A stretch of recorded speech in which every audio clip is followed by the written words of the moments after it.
well, war is not a good thing. I think it's a power struggle, and it doesn't only start when you're older. I think it starts younger. You see these children bullying in school, so it's a mentality of bullying, and that's where it starts. And where do you stop this thing? So I think it's a power struggle. My experience is I was very lucky.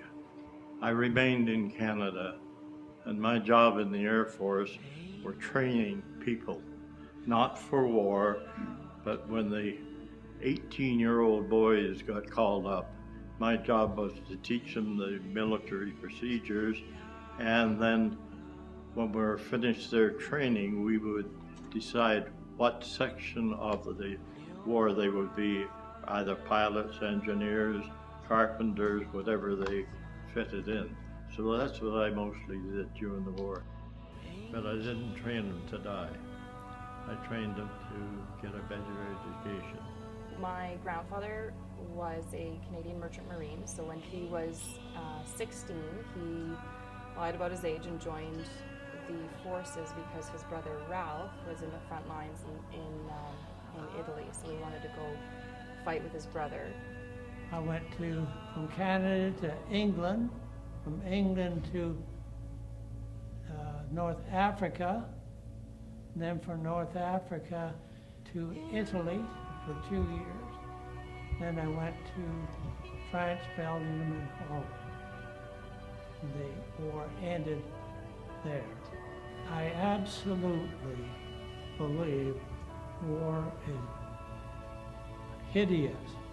I was brought up on military bases my whole life. My dad was in the Army, and I saw the professionalism of the Army and the focus that they've got to protect the country, and grew up with a great deal of respect for that institution. I think that is one of those types of questions where I don't think there's an answer to it. I think sometimes maybe it is. I think sometimes it would be nice to be able to see it as avoided. I think there are better solutions than war. But I think that sometimes it's really important to protect others. I think everybody wants there to be peace. Most people would like there to be peace throughout the world, but there are some people that are always going to be the bully. They're always going to be the aggressor. And you have to stand up to a bully. Well, on November 11th, on Remembrance Day, I prayed with the 861 Silver Fox Squadron at the Cenotaph in Abbotsford, which is located right next to City Hall and the library. We also recite the poem in Flanders Fields in order to appreciate the fallen veterans and what they've done for us. And that's what I do on Remembrance Day. I think it's really important that we remember those people that have sacrificed to give us the country that we all enjoy. But wherever I am at 11 o'clock, I always have a personal moment of silence.